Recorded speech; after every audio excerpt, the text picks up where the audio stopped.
There are 3 keys to qualifying for a VA loan that every lender will expect you to meet. So if you are trying to buy a house, you need to be able to understand exactly what they're going to expect from you. All this information is outlined in the VA handbook, and I have pinned it in the pinned comment down below for you to be able to check out. So that way you know exactly what your lender is going to be looking for. Some things to understand here is this is coming specifically from the VA handbook, which means that the lender you're working with could have their own rules or requirements on top of the VA guidelines. And these are called overlays. This allows them to make the rules more strict. Now, why can they do this? This is because they're the ones loaning you the money. The VA does not do loans or loan you money. The VA is only there to guarantee the loan, which means if a lender wants to make the rules more strict to be able to borrow their money, technically they have that right to do it. So just keep that in mind when hearing this information. If you want to get an honest review of your situation, reach out to me. I'm happy to help you understand what overlays look like for a lender that does not have a lot of them. The first key to qualifying for a VA loan is going to be your income. What the lender is going to be looking for here is whether or not your income is verifiable, stable, reliable, and also expected to continue for the foreseeable future. Lenders are going to assess your ability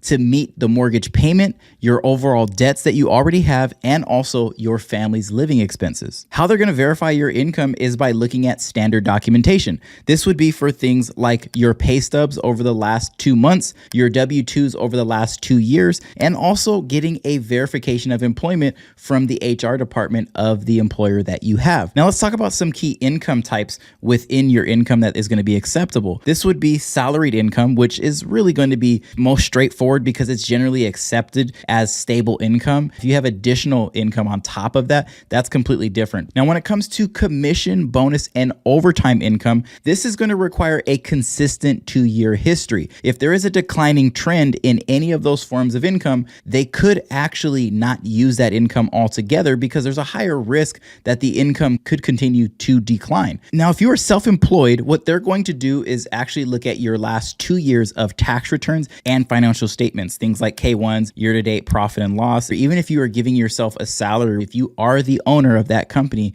they do have to use those last 2 years of tax returns. Now, what if you receive military-specific income? This could be active duty. Well, this income is going to be deemed as reliable and verifiable as well. They're going to look at your base pay, your BAH, your BAS, COLA if you are receiving it, and other forms of additional income that you'll be seeing showing up on your LES. The only time active duty income would not be reliable is if you are going to be getting out of the military in less than 12 months. And how they would know that is going to depend on what your LES states. If it shows that you are going to be getting out, they're going to require future income. For example, they're going to want to see an offer letter for the job that you maybe are going to be getting when you get out, because the income that you now have on active duty is no longer reliable. If you are planning on staying in the military, they will require you to provide additional information, which is like an intent to re-enlist and also a letter from your unit saying that you are able to re-enlist, so that way they can continue to look at your active duty pay as reliable income. Now, if you have some frequent job changes, this can be looked at as unstable. However, if you're changing jobs and the situation is favorable to you, maybe you are making more money, there's a career advancement, or it is a job-related position change, this is actually still going to be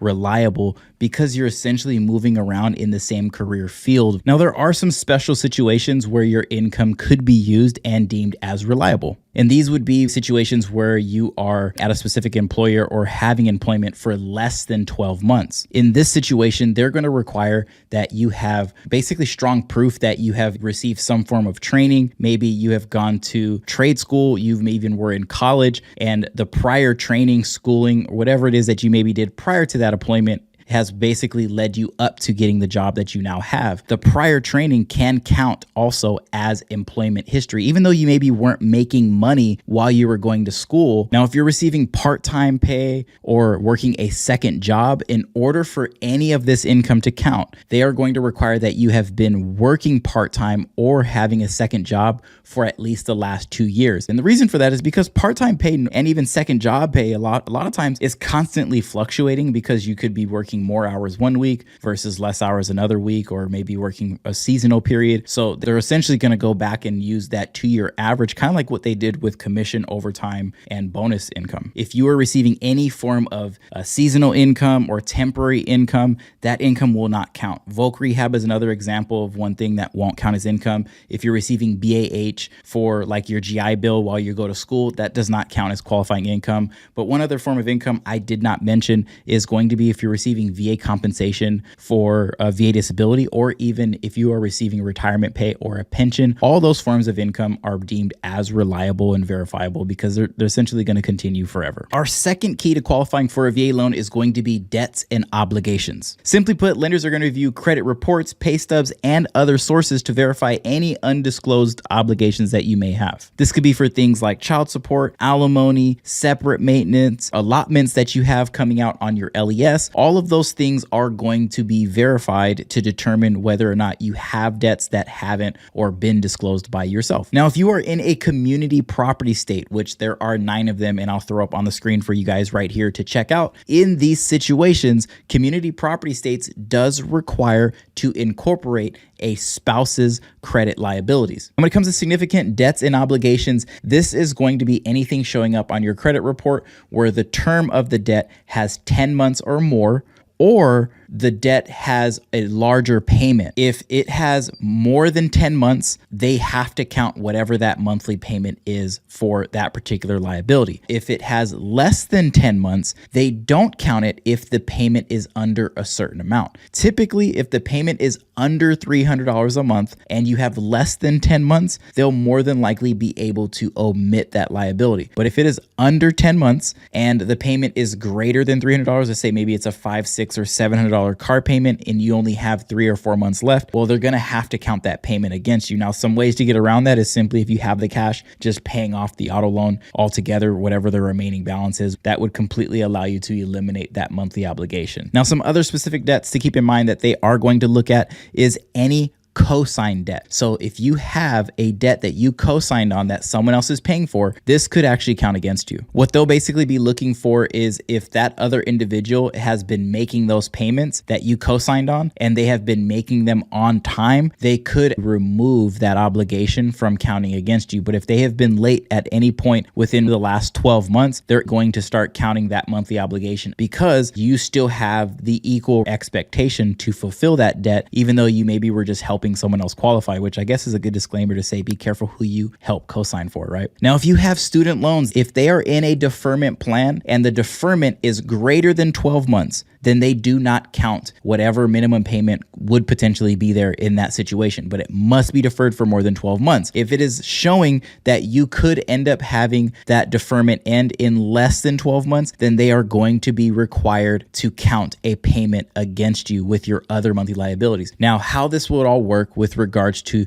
you qualifying is they are going to take whatever the balance owed for your student debt is, they're going to multiply it by 5%, essentially using 5% of that overall balance. And then they're going to take that 5% amount and they're going to divide it by 12 months to come up with what they think would be the monthly payment. Let's say you have student loans and all of your balances are $50,000. 5% of $50,000 is $2,500. The next thing that we're going to do is we're going to divide that 5% by 12 months. This would mean that your monthly payment is going to be $208.33 per month. This is not you starting to make your student loan payments, so don't start stressing out here. This is just how they're going to look at it when it comes to qualifying. Now, if you have a loan against your 401k, this actually does not count against you as a monthly liability because you're borrowing against yourself or your future self. What if you have secondary borrowing or liens, like maybe you have a HELOC or a second loan on an existing property? This is looked at as a significant debt, and what they will do in these situations is count the total amount that could be borrowed. So for a HELOC, if you have one, it's basically a line of credit. You may be using a portion of that HELOC or you may be using all of it. But when it comes to qualifying,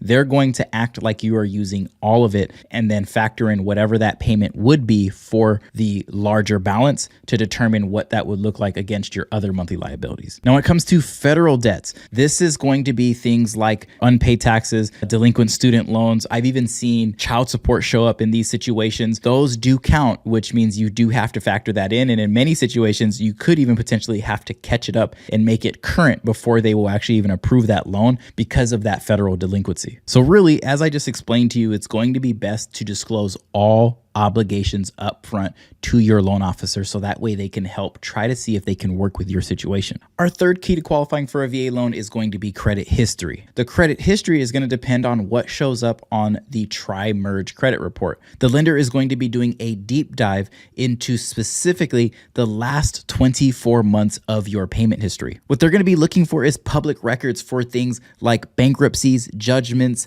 foreclosures, or even tax liens that could show up on your credit report.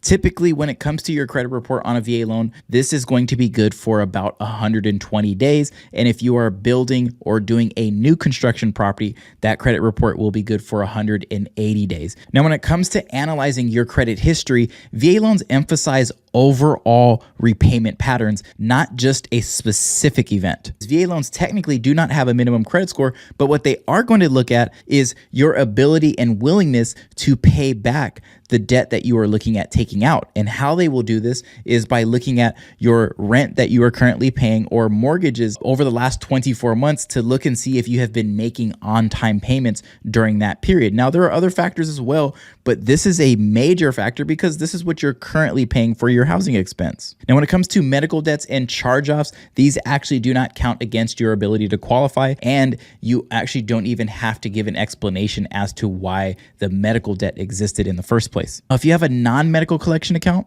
these are going to be evaluated as part of your overall credit history. Now, if you have an account that has no established payment, we use the same rule that we did earlier, which would be 5% of the outstanding balance divided by 12 to determine what that payment will be towards your other monthly liabilities. If you have a judgment or a charge-off, specifically for judgments, they are going to require some form of payment plan or completely paid off in full. If it's not paid off in full, you will have to have a payment plan and showing 12 months of timely payments for that to actually satisfy. Now, when it comes to judgments, you must either fully pay off the amount or have been making on-time payments for that judgment for at least the last 12 months. For charge-offs, this is going to require an explanation as to why it existed, but if it is a medical charge-off, this does not count or require any form of explanation. Now let's talk about some special situations like bankruptcies. If you had a Chapter 7 bankruptcy that had been discharged over 2 years ago,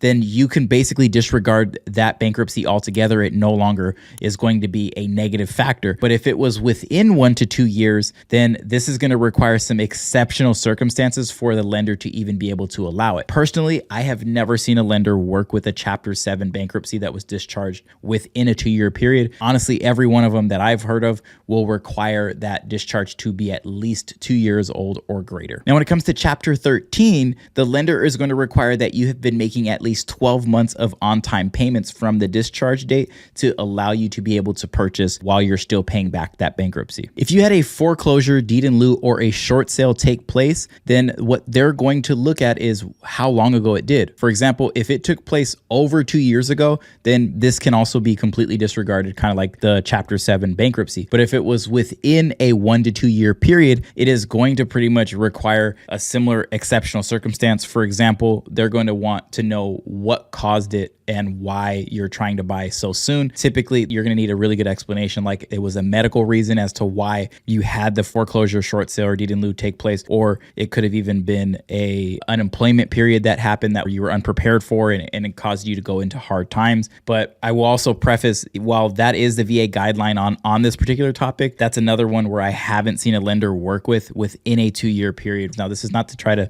discourage you from trying. It's just more to be transparent with you on what I've seen in my experience. The important thing to understand here with this particular topic is it is not your job to disqualify you for your loan. It is the lender's job to determine whether you do or do not qualify. So if you were looking at your situation and going over the things that I just mentioned here, I do not want you to take this and say, well, you know what, I don't qualify, because that's not necessarily true. This is just to show you the key things in regards to credit history that the lender is going to be looking at, so that way you're aware of it all before going into this. So there you have it, the 3 keys to qualifying for a VA loan. The last last thing I want to leave you with, which is the most important thing, Jesus loves you and he paid the ultimate price for your life. So if you turn to him, trust in him, and believe in him, he has a beautiful plan and purpose for you. I'll see you in the next one.